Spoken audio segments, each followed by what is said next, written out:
Tu as 8 secondes. Tu es né le 10 décembre 2025 dans le nord de l'Inde. Tu es une petite fille. Tu t'appelleras bientôt Lakshmi.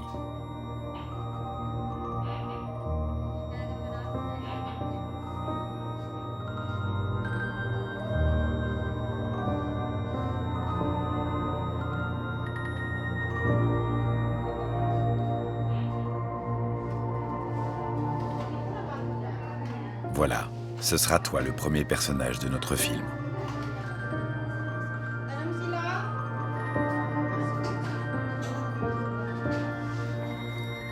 Des filles, il en est 30 000 par jour en Inde, une toutes les 3 secondes.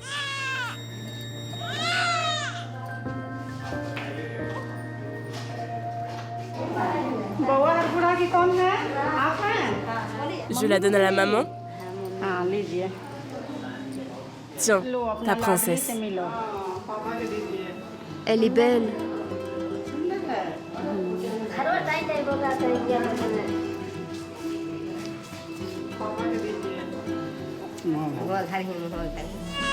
Et là, c'est ton papa.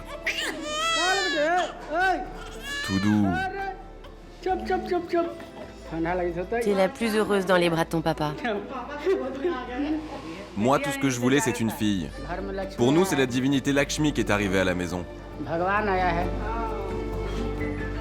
Lakshmi, ton nom c'est celui d'une déesse, celle qui apporte la bonne fortune, la prospérité. Je suis la grand-mère. Je suis très heureuse. C'est ma seule petite fille. On a prié pour avoir une fille. Dieu nous l'a donnée. Et maintenant, on va faire la fête. Cette joie, ces sourires, ils sont nouveaux.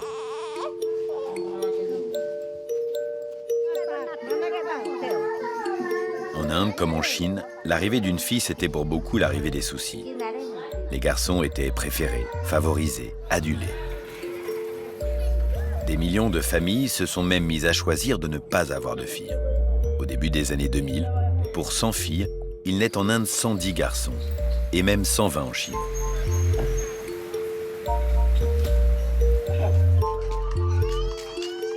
Mais depuis quelques années, les filles sont de plus en plus nombreuses. Lakshmi en Inde, Yorwan et Yole en Chine. 2 familles heureuses qui racontent ce retour en grâce des filles.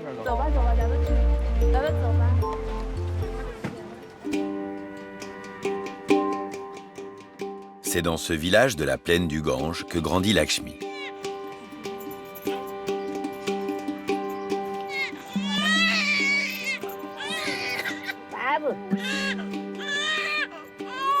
Ma petite chérie. Tous les jours, sa grand-mère lui fait un massage avec de l'huile chauffée au feu.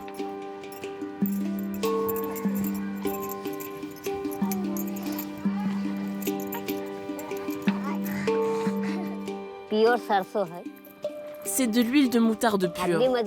Ça rend les os forts. Après, quand on lui met ses vêtements, ça garde la chaleur. La famille vit à 3 générations dans cette maison rudimentaire. Allez, fais-lui un petit bisou.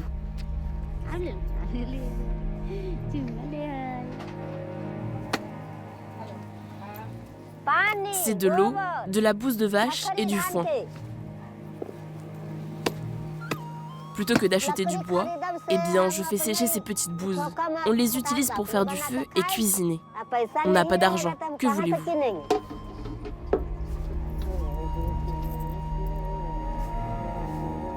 À 61 ans, Siva Pati Devi a connu une autre époque où les jeunes filles n'étaient pas accueillies comme les garçons.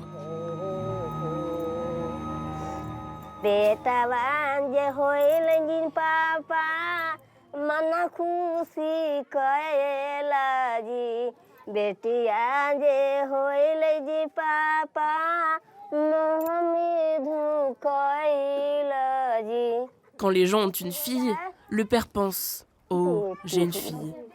Mais quand c'est un fils, il ressent « Oh, j'ai un fils, c'est une bénédiction ». Le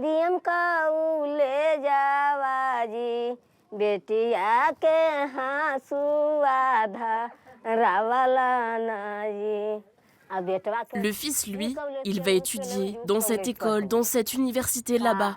Pourquoi? Parce qu'il finira par trouver un travail et il rapportera de l'argent à son père. La fille, elle, ne rapportera aucun argent. Un jour, on va juste la marier et on l'enverra chez ses beaux-parents. Elle appartient déjà à cette autre maison. Pourquoi dépenser de l'argent pour elle? Dans sa famille, elles étaient 6 filles et un seul frère. Une famille maudite selon les critères de l'époque. 6 filles, c'est 6 dots à fournir. En Inde, la majorité des mariages sont encore arrangés, avec des dots imposées à la famille de la mariée. Un coût financier souvent considérable. Mon fils a reçu ses vaches comme dot. C'est un cadeau des parents de ma belle-fille. Les gens peuvent donner des bijoux, de l'argent. Certains offrent même des voitures, des milliers de roupies.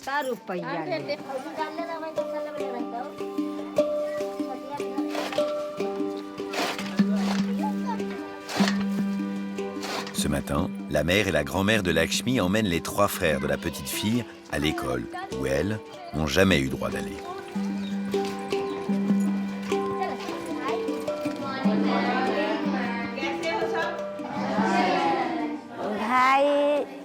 Mes frères ont étudié, pas moi. Moi, je rêvais de pouvoir étudier, mais ma mère était seule, donc comment je pouvais faire? Fallait bien que je l'aide, que je fasse la vaisselle, la cuisine, le linge. Lakshmi va venir dans cette école avec ses frères.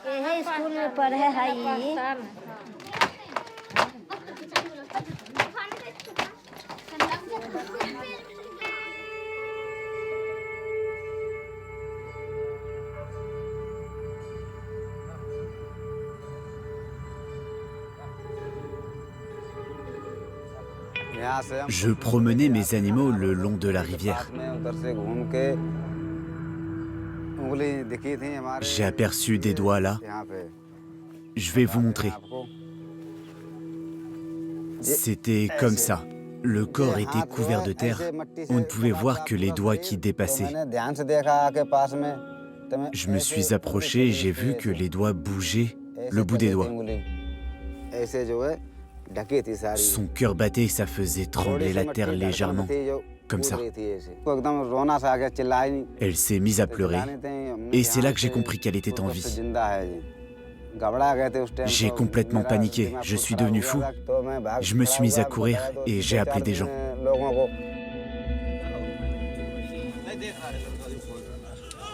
C'est une fille.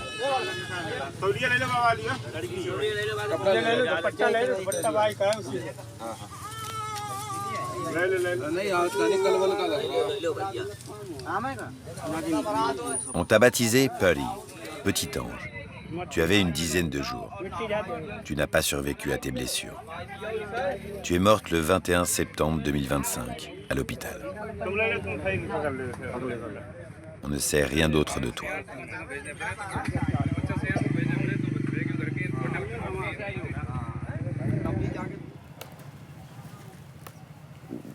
Quelle faute un bébé peut-il avoir commise pour qu'on l'enterre ainsi? S'ils avaient tant de problèmes, ces gens, ils auraient dû la donner à quelqu'un. Ils auraient dû me la donner à moi. Je l'aurais élevée.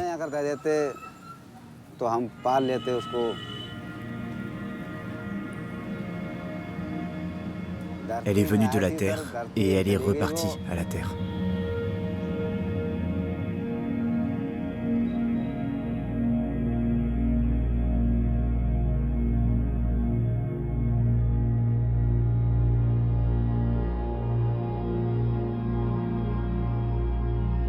S'ils sont en forte baisse, les infanticides restent une réalité en Inde, difficile à ignorer.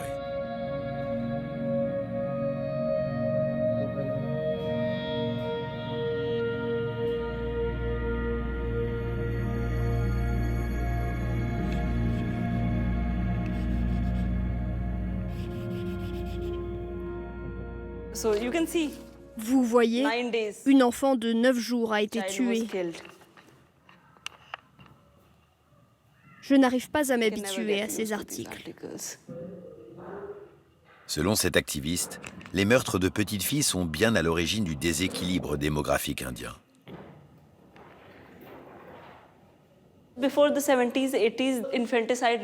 Avant les années 70-80, le taux d'infanticide était très élevé. Les gens remplissaient un grand récipient en acier avec du lait et ils noyaient l'enfant dans de l'eau ou du lait, un liquide. Ou alors, ils mettaient quelque chose sur la bouche du bébé afin de bloquer sa respiration, qu'il ne reçoive plus d'oxygène. Ou alors, ils le mettaient dans un pot et enterraient le pot sous terre. J'ai ces images qui me reviennent dans la tête et je me sens mal. Comment une chose aussi horrible peut exister?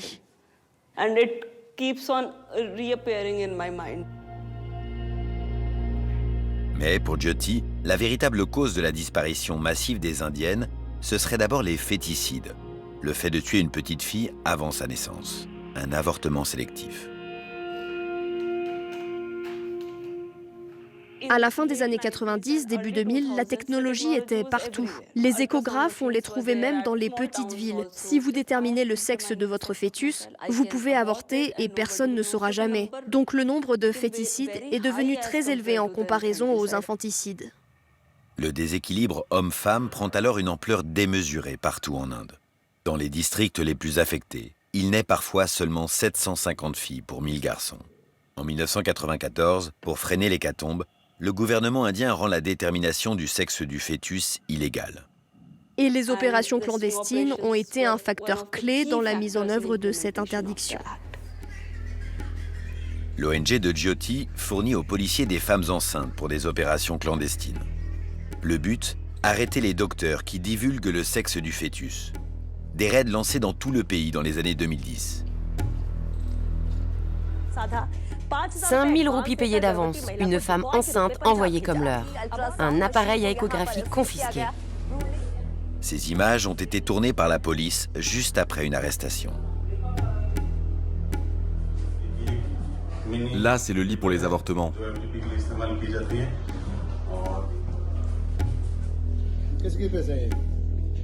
Cette médecin vient d'être arrêtée avec l'équivalent de 300 € en main, 20 fois le prix normal d'une échographie.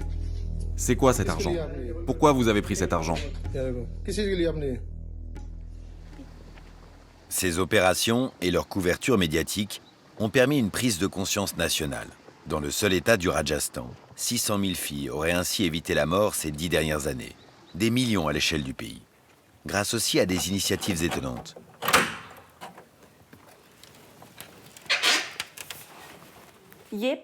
Là, c'est le berceau. Si quelqu'un veut abandonner son enfant non désiré, il peut le laisser ici. Dès que tu laisses l'enfant dans le berceau, avec la pression du bébé, une sonnette se déclenche et avertit les gens à l'intérieur. Donc ils viennent immédiatement prendre soin du bébé.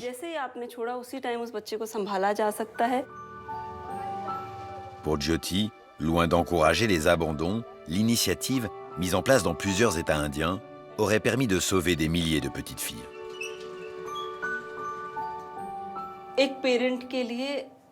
Pour un parent, en arriver à faire ça, c'est extrêmement difficile. Désolée, je suis émue. Pour une mère, c'est très dur de laisser son enfant comme ça. Déjà, une fausse couche, c'est dur, mais alors abandonner un enfant après l'avoir porté pendant 9 mois, lui avoir donné naissance et sous la pression de la famille de devoir l'abandonner, les bébés sont récupérés par un fonctionnaire du gouvernement. C'est là que les enfants vivent. On en a 5 en ce moment.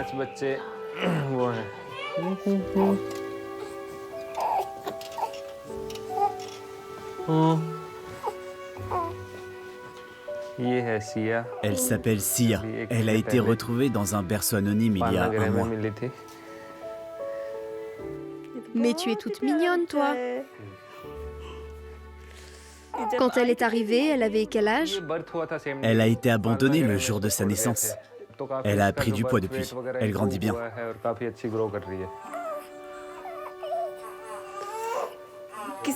Aucun enfant ne devrait être séparé de ses parents, mais ce qui est bien, c'est qu'il est probable qu'elle ne se souviendra pas de tout ça. Un jour ou l'autre, et j'espère le plus vite possible, elle va être adoptée dans une famille heureuse.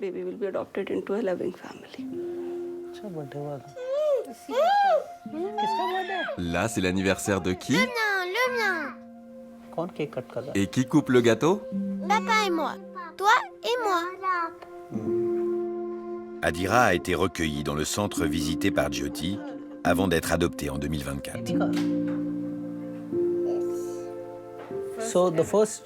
Là, je crois que c'est la toute première photo d'elle. C'est quand on est allé la chercher au centre de Junjunu. Et là, c'est qui? C'est le gentil monsieur qui s'est occupé de toi. Et ça, c'est maman. Oui, maman. Papa et maman sont venus te chercher. Elle a été trouvée un matin alors qu'il faisait froid et qu'il y avait du vent. Il était 7h30 devant l'hôpital. Si elle n'avait pas pu être rapidement prise en charge, je crois qu'elle n'aurait pas survécu longtemps. C'est la triste vérité de notre société. Oui, cela arrive. Lorsqu'on a compris toute son histoire, je crois qu'on s'est dit qu'on avait eu raison de faire tout ça.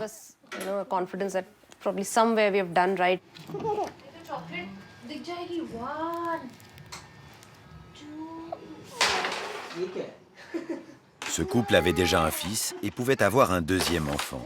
Mais il tenait à adopter une fille pour le plus grand bonheur de son frère. Avant, je me sentais seul. Tous mes amis avaient une sœur ou un frère. Maintenant, moi aussi j'ai une sœur. Je suis heureux, mais parfois elle m'énerve. Prends la pièce noire. Pour ce médecin, l'adoption a été un choix afin de bâtir une société meilleure. Plus qu'un acte vraiment politique, j'avais juste envie de pouvoir me dire que j'ai fait quelque chose pour la société, en donnant à une fille les droits qu'elle mérite. Et en tant que père, ce que je veux donner à une fille en Inde, c'est de la confiance. Qu'elle ait vraiment confiance en elle-même. Si je réussis à développer son esprit et qu'à la fin elle n'a pas le moindre doute qu'elle est égale à n'importe qui dans cette société, je crois que j'aurais fait mon devoir. I think I would have done my job.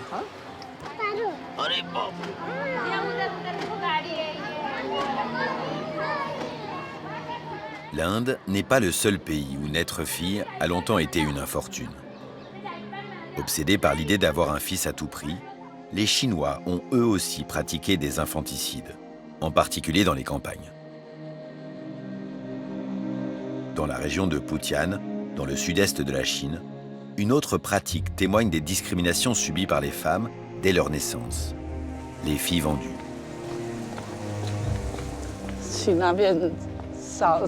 On va prier la déesse Mazu.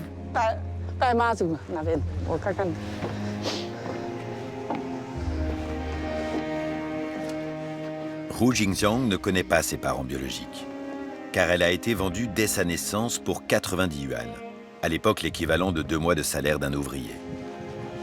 Toute sa vie, elle a cherché en vain ses parents biologiques.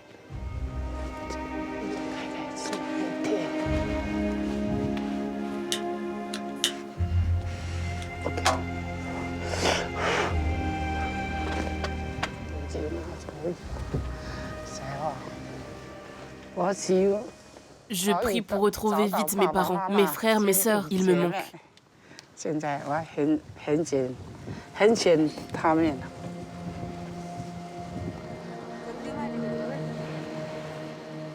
Dans la famille qu'il a achetée, puis adoptée officiellement quand elle avait 3 mois, son rôle est devenu celui d'une servante, quasiment une esclave.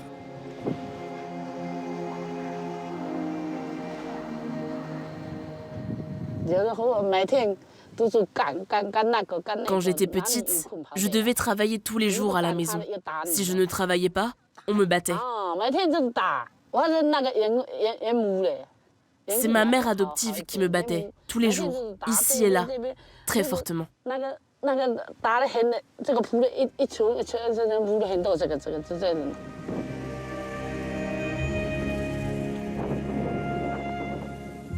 Dans cette seule région, entre les années 60 et 90, des dizaines de milliers de Chinoises ont été vendues. La pratique était aussi courante ailleurs en Chine.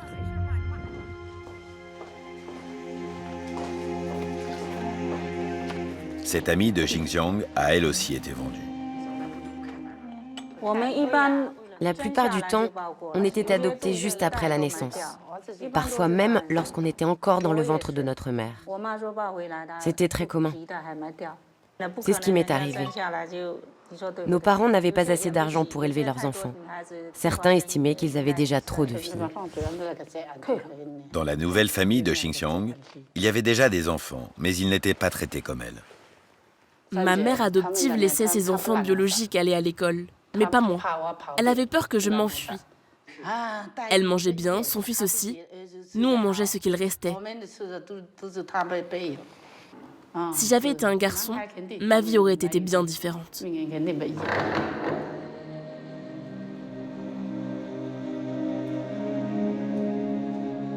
En 1979, une décision historique du gouvernement chinois va accroître la pression pour avoir des garçons. Pour faire face à l'explosion démographique, la Chine met en place la politique de l'enfant unique. Pour des millions de familles, notamment les plus traditionnelles, c'est un drame. Il faut absolument que cet enfant unique soit un garçon. Les avortements sélectifs se multiplient. Un sujet encore tabou en Chine.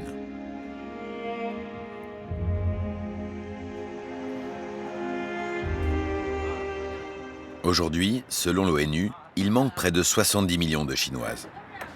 Et c'est devenu un problème pour beaucoup d'hommes, notamment dans les classes populaires. Niu Gongchen, 30 ans, est mécanicien.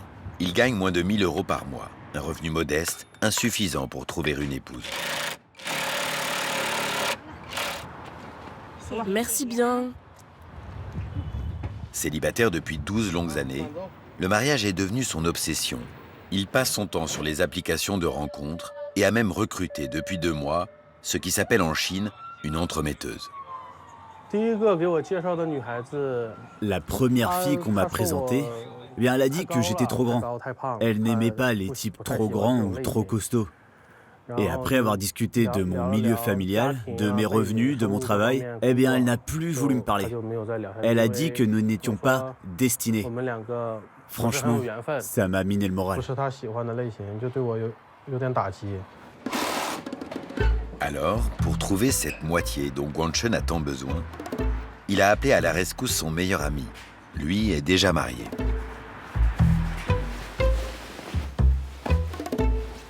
Est-ce que ta vie a beaucoup changé depuis que tu t'es marié? Bien sûr, avoir la femme, les enfants et le lit chaud, c'est très agréable. Je vais tout à l'heure au grand rassemblement de Wangpo. Donc, s'il vous plaît, donnez-moi un bon look. Je n'arrive pas à trouver de copine. Tu as quel âge? Quel âge me donnez-vous? Il va faire un carton, je vous dis. Dans les 21 ou 22 ans? J'ai 30 ans. 30 ans? Tu ne les fais pas du tout.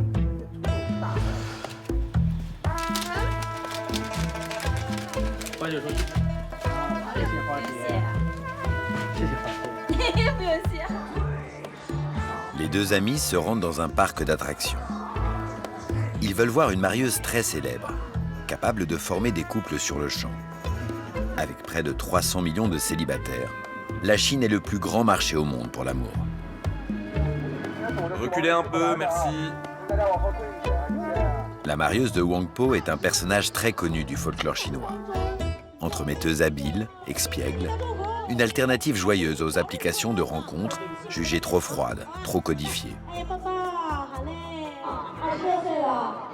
Tu as 26 ans. Quel est ton métier? Je suis étudiant en master. Allez, approchez mes 2 chéris. Oh, qu'elles sont mignonnes. Regardez-moi ces filles.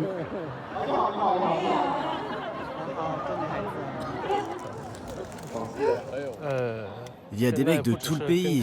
Maintenant, je suis plus en compétition qu'avec les gars du coin. C'est une pression énorme. On a une fille. Maintenant, il nous faut un garçon. Un garçon de plus de 18 ans. Ici, ici!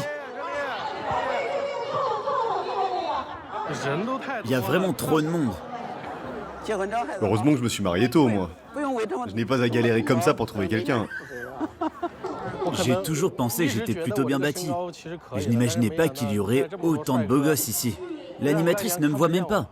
La compétition est vraiment féroce. Guanchun devra encore chercher. Dans sa tranche d'âge, les 25-34 ans, 44% des hommes sont célibataires, contre seulement 27% pour les femmes.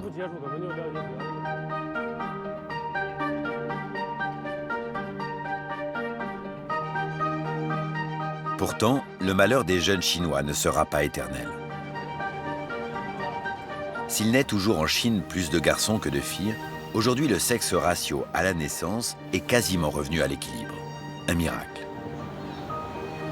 En partie grâce à la fin de la politique de l'enfant unique en 2015, mais surtout au développement accéléré du pays et à l'évolution des mentalités. En Chine, les filles sont de retour.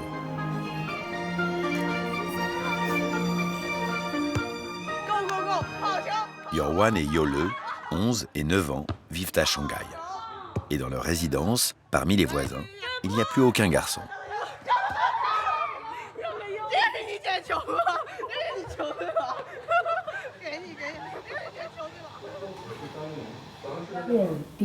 Allez, tu joues. Pourquoi je dois m'entraîner? Si tu ne t'entraînes pas, tu ne sauras pas jouer du piano. J'ai pas envie de répéter encore. Allez, essaye un peu, tu as juste à suivre le rythme.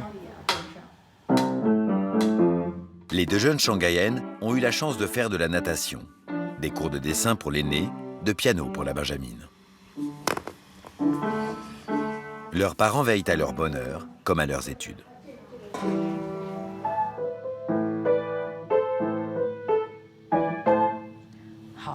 Très bien. Il y a encore un passage où tu t'es trompé. Cette fois, essaye de bien le faire.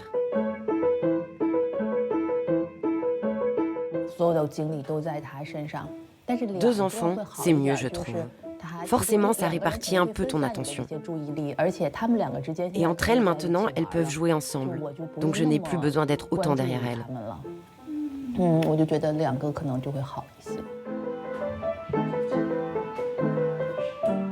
Zhang Shunli, 74 ans, est la grand-mère des deux jeunes filles.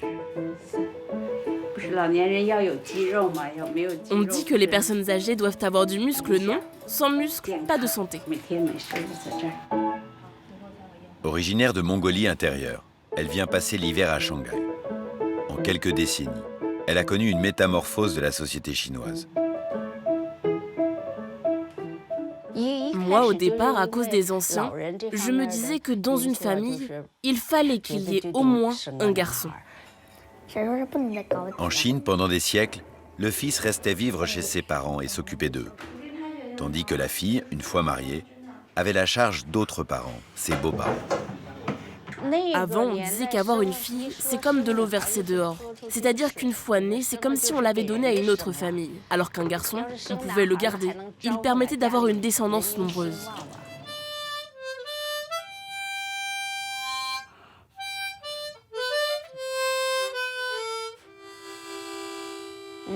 Aujourd'hui, on dit souvent que c'est bien d'avoir une fille, ça donne moins de soucis. Pendant l'éducation, on trouve que les filles sont plus autonomes. Et plus tard, on n'a pas besoin de se préoccuper de leur logement, de s'inquiéter pour leur maison, de faire ceci ou cela. Il y a même une blague aujourd'hui. On dit que les filles, c'est comme un compte épargne, et les garçons, un compte où tu t'endettes. En fait, avoir un garçon, c'est une charge financière plus lourde.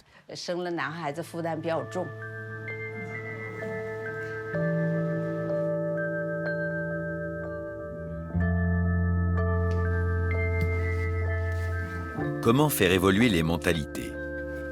À 12 ans, cette Indienne est résolue à participer au changement dès aujourd'hui.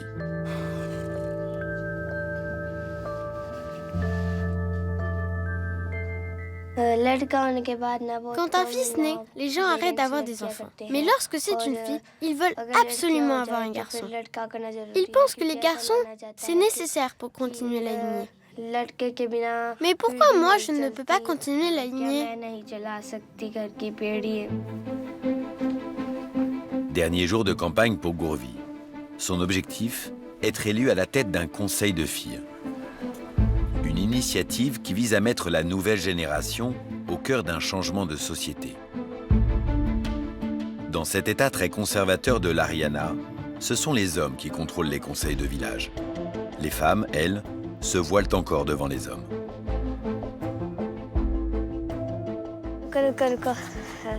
Je suis candidate. C'est mon symbole sur les bulletins. Si je gagne, je ferai planter un arbre à chaque naissance de fille. Je vais lutter contre les inégalités entre les garçons et les filles.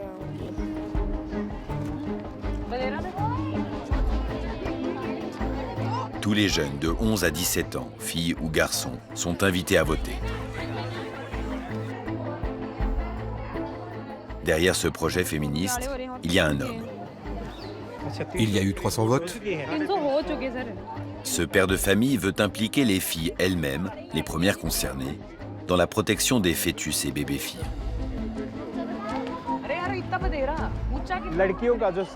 Le sexe ratio s'améliore dans notre région, mais il n'est pas encore à l'équilibre. Il y a toujours des féticides. Mais avec ces conseils de filles, on va pouvoir vraiment changer la situation. Imaginez, dès qu'il y aura une naissance de filles dans le village, eh bien leur conseil va aller féliciter les parents.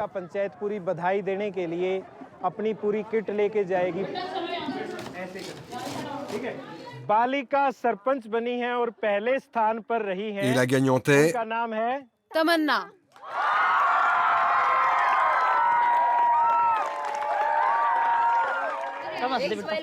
Gourvi a perdu. Allez, c'est pas grave. À la place, qui va devenir notre ambassadrice? Ce sera qui? Gourvi! Depuis 15 ans, Sunny Jaglan tente de faire évoluer les mentalités. Il a visité plus de 3000 villages et universités. Afin d'empêcher les avortements sélectifs, il va voir lui-même les femmes enceintes. Aujourd'hui, il est fier d'une chose. Dans son village de 5000 habitants, depuis 2013, plus de filles sont nées que de garçons. Bonjour.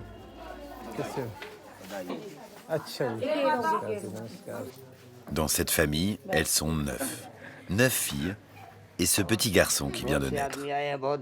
Il s'appelle Dilkush, ce qui signifie « cœur rempli de joie ».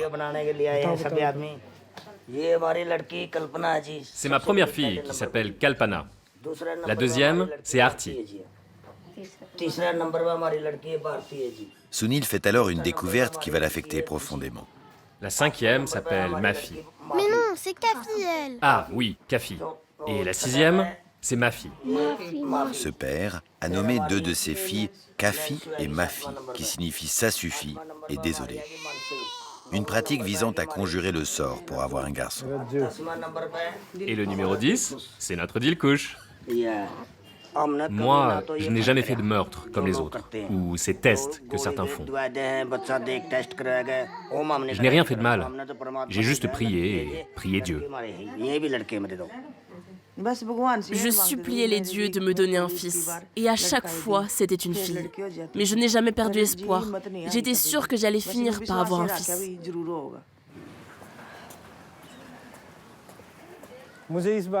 Je suis très content qu'il n'y ait pas eu de féticide dans cette famille. Toutes ces filles sont vivantes aujourd'hui. Mais il y a un truc qui me dérange. Cette idée d'avoir un garçon à tout prix. Il a fallu qu'ils aient toutes ces filles juste pour obtenir un fils. Mais comment je peux leur faire comprendre une fois pour toutes que n'avoir qu'un ou 2 enfants, qu'une ou 2 filles, ça peut être bien aussi. 2 filles, c'est justement la famille de Sunil et l'origine de la campagne qui l'a fait connaître. Nandini et Yachika, venez, venez, approchez, venez voir vos selfies. Vous vous rappelez quand on a pris ces photos? En 2015, la mode des selfies bat son plein. Là, je devais avoir 8 ou 9 ans, et là, 10 ans. Ma fille Nandini prenait des selfies. Donc moi aussi j'ai pris des selfies et je les ai mis sur les réseaux sociaux avec le hashtag Selfie with your daughter. Selfie avec ta fille. J'ai mis mon numéro et des gens se sont mis à m'envoyer eux aussi des selfies. Puis le 28 juin 2015, le Premier ministre Modi en a parlé sur son émission de radio. Il a dit que cette campagne était super. Et là c'est devenu complètement viral dans le monde entier. Des célébrités d'Hollywood, de Bollywood, se sont mis à prendre des selfies avec leurs filles. En 10 ans, plus de 300 000 selfies ont été publiés sur la plateforme de Sunil.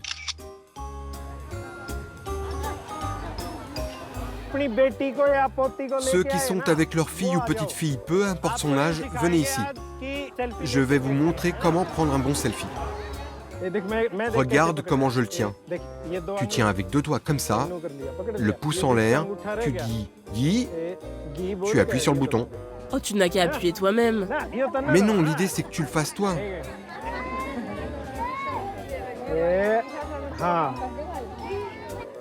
Maintenant, appuie.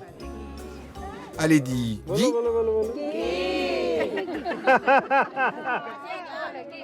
Donner enfin une image aux invisibles, à ces femmes longtemps négligées dans les familles indiennes. Quand je vois le succès de cette campagne, je suis fier car on a commencé dans un petit village et aujourd'hui, ce sourire se répand partout.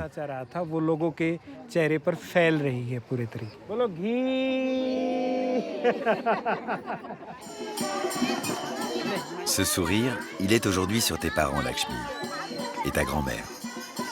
20 jours après ta naissance, ils ont tenu à organiser une cérémonie en ton honneur. Tout le village a été invité. Elle va m'appeler mamie.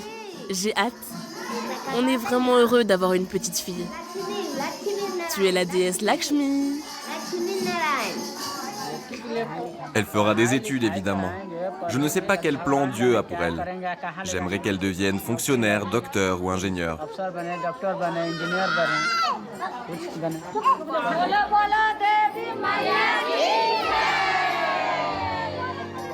Même à Shanghai, il semble que la campagne de Sunil ait fait des émules. Chine, Inde, 3 milliards d'habitants. 2 peuples qui semblent avoir compris que l'avenir de l'humanité ne pouvait s'écrire sans les femmes.